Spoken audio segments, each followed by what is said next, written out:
ঝাল প্রেমীদের জন্য আমি আজকে বোম্বাই মরিচের আচার করব, মানে হচ্ছে নাগা মরিচের আচার। আসসালামু আলাইকুম viewers, welcome back to my miracle kitchen. যারা ঝাল খেতে ভালোবাসেন তারা কিন্তু আমার এই বোম্বাই মরিচের আচার রেসিপিটি ভীষণ ভালোবাসবেন। তো বোম্বাই মরিচের আচার শুনলে কিন্তু আবার অনেকে ভয় পেয়ে যাবেন না। এটা আপনারা আপনাদের পছন্দ অনুযায়ী ঝাল কম বা বেশি খেতে পারবেন। মরিচগুলো ভেঙে গলে যায় না, এই জন্য ঝাল ছড়িয়ে পড়ে না, আর খুব অল্প সময় লাগে বানাতে, আর সারা বছর জুড়ে সংরক্ষণ করতে পারবেন। ভাত, খিচুড়ি, পোলাও, বিরিয়ানি এর যে কোনোটিই এই বোম্বাই মরিচের আচার দিয়ে খেতে ভীষণ ভালো লাগে।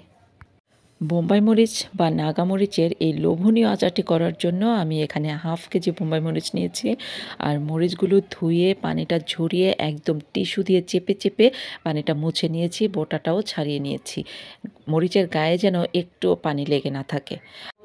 আপনাদের ইচ্ছে অনুযায়ী মরিচ আরও কম নিতে পারেন। তারপর এখানে আমি নিয়েছি প্রায় 500 গ্রামের মতো রসুন। রসুনগুলো ছিলে খুব সুন্দর করে পরিষ্কার করে নিয়েছি। রসুনের গায়েও কিন্তু কোনো পানি নেই, আমি রসুনগুলো কিন্তু ধুই নাই। যদি আপনারা রসুনটা ধোন, রসুনের গায়ের পানিটা মুছে নিতে হবে। আর এখানে আমি নিয়েছি 400 গ্রাম তেঁতুলের কাঁধ।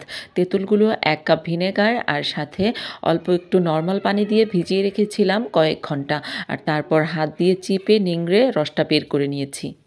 এখন আমি চুলায় একটা বড় ধরনের ফ্রাই প্যান বসিয়ে দিয়েছি, আর তারপর সেখানে আমি মেজারমেন্ট কাপের বড় কাপে মেপে 2 কাপ তেল দিয়ে দিলাম, আর তারপর আমি আরও হাফ কাপ তেল দিয়ে দিলাম। এখানে আপনারা ইচ্ছে করলে কিন্তু 3 কাপ তেল দিতে পারেন। আর এখন দিয়ে দিলাম আমি 2 টেবিল চামচ সরিষা গুঁড়া। তারপর দিয়ে দিলাম এখানে 1 চা চামচ আস্ত পাঁচফোড়ন, আর তারপর এখন যে রসুনগুলো ছিলে রেখেছিলাম রসুনগুলো দিয়ে দিলাম।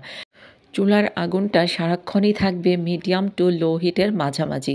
আর এখন একটু নেড়ে চেড়ে নিতে হবে হাতা দিয়ে, আর তারপর এখন আমি 1 টেবিল চামচ পাঁচফোড়নের গুঁড়া দিয়ে দিলাম। আরও অনেকটা কিন্তু রেখে দিয়েছি, সেটা আমি শেষ পর্যায়ে দিব। তো এখন একটু নেড়ে চেড়ে নিতে হবে, আর সর্বোচ্চ 5 থেকে 6 মিনিট এখন মিডিয়াম টু লো হিটে নাড়াচাড়া করব। 5-6 মিনিট চুলার উপরে মিডিয়াম টু লো হিটে নাড়াচাড়া করার পর এখন যে তেঁতুলের কাতটা রেডি করে রেখেছিলাম সেই তেঁতুলের কাতটা সম্পূর্ণটাই দিয়ে দিলাম। 4-5টা বোম্বাই মরিচ আমি এভাবে কেটে টুকরো টুকরো করে নিয়েছিলাম, সেগুলো দিয়ে দিলাম, যাতে পুরো আচারের মধ্যে বোম্বাই মরিচের একটা সুন্দর ফ্লেভার থাকে। এরপর দিয়ে দিলাম 1 চা চামচ ভর্তি করে লবণ, হাফ চা চামচ হলুদের গুঁড়া, আর অল্প একটু শুকনো মরিচের গুঁড়া। এই হলুদের গুঁড়া আর মরিচের গুঁড়া দেওয়া হলো সুন্দর একটা কালারের জন্য। এরপর এখন 1 কাপ চিনি দিয়ে দিলাম। চিনিটা আপনাদের পছন্দ অনুযায়ী আর একটু কম বা বেশি দিতে পারেন। আর এখন এগুলো নাড়াচাড়া করে 4 থেকে 5 মিনিট মিডিয়াম টু লো হিটেই রান্না করব। সারাক্ষণই কিন্তু চুলার আগুনটা মিডিয়াম টু লো হিটের মাঝামাঝি থাকবে। 4 থেকে 5 মিনিট রান্না করার পর তো এখন যেই নাগা মরিচগুলো রেখেছিলাম, মানে বোম্বাই মরিচগুলো, সেগুলো সবগুলো দিয়ে দিলাম। আপনারা কিন্তু আপনাদের পছন্দ অনুযায়ী যদি মরিচ আরও কম নেন, সব উপকরণ কিন্তু সেই অনুপাতে কমে আসবে। এভাবে 5-6 মিনিট রান্না করার পর আমি যেই পাঁচফোড়নের গুঁড়া মশলাটা রেখেছিলাম বাকিটা দিয়ে দিলাম। 2 টেবিল চামচ মশলা নিয়েছিলাম, 1 টেবিল চামচ আগে দিয়েছি আর 1 টেবিল চামচ এখন দিয়ে দিলাম। পাঁচফোড়নের গুঁড়াটা রান্নার শেষের দিকে দিলে হয় কি, খুব সুন্দর ফ্লেভার থাকে, আর আচারের টেস্ট দ্বিগুণ বেড়ে যায়। আর তারপর নেড়েচেড়ে রান্না করব আরও কিছুক্ষণ। এই পর্যায়ে এসে আমি 1/4 কাপ ভিনেগার দিয়ে দিলাম। আমি তেঁতুলও কিন্তু ভিনেগার দিয়ে ভিজিয়ে রেখেছিলাম। আরও 5 মিনিটের মতো এভাবেই নেড়েচেড়ে রান্না করব, যাতে তেঁতুলের কাতটা কড়াইয়ের নিচে লেগে না যায়। আর তারপর একটু চেক করে নেব যে রসুন আর মরিচগুলো কীরকম সিদ্ধ হয়েছে। খেয়াল রাখতে হবে রসুন আর মরিচ দুটোই যেন একেবারে গলে ভেঙে না যায়। সিদ্ধ হবে বাট আস্ত আস্ত থাকবে। এই তো রসুনটা কিন্তু খুব ভালো সিদ্ধ হয়ে গেছে, আর মরিচটাও খুব সুন্দর সিদ্ধ হয়ে গেছে। তার মানে রান্নাটা সম্পূর্ণ হয়ে গেছে, আর কিন্তু জাল করতে হবে না। আর বেশি জাল করলে রসুনটা গলে যাবে, মরিচটাও গলে যাবে, তখন কিন্তু আচারটা খেতে ভালো লাগবে না। এমনকি আচারটা দেখতেও কিন্তু ভালো লাগবে না। আচারটা কিন্তু সম্পূর্ণ কমপ্লিট হয়ে গেছে, আমি অলরেডি চুলাটা বন্ধ করে দিয়েছি। তো এখন অপেক্ষা করব জাস্ট আচারটা ঠান্ডা হওয়ার জন্য। আচারটা একদম ঠান্ডা হয়ে গেছে, তো আচারটা এখন সংরক্ষণ করতে হবে।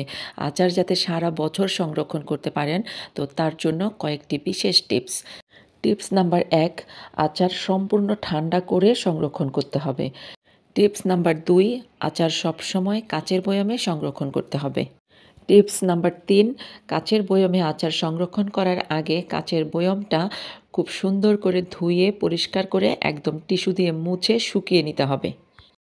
টিপস নাম্বার 4, আচার বয়মে নেওয়ার পরে সাইডে যে এইভাবে একটু লেগে থাকে, তো সেইগুলো কিন্তু হাত দিয়ে মোছা যাবে না, টিস্যু দিয়ে এভাবে মুছে নিতে হবে।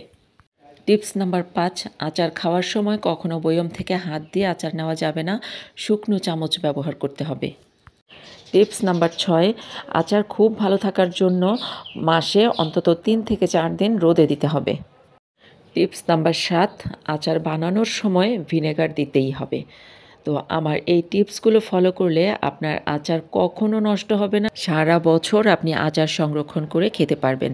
তো আমার আজকের এই বোম্বাই মরিচের বা নাগা মরিচের আচারের রেসিপিটি আপনাদের কাছে ভালো লেগে থাকলে আমার চ্যানেলটা সাবস্ক্রাইব করে রাখবেন পরবর্তীতে আরও এরকম সুন্দর সুন্দর মজার মজার রেসিপি পাওয়ার জন্য। তো আজকের মতো আমার এই ভিডিওটি এখানেই শেষ করছি। আবার দেখা হবে আপনাদের সাথে নতুন কোনো রেসিপি নিয়ে, নতুন কোনো ভিডিওতে। ততদিন আপনারা ভালো থাকবেন, সুস্থ থাকবেন, মিরাকেল কিচেনের সাথেই থাকবেন। আল্লাহ হাফেজ।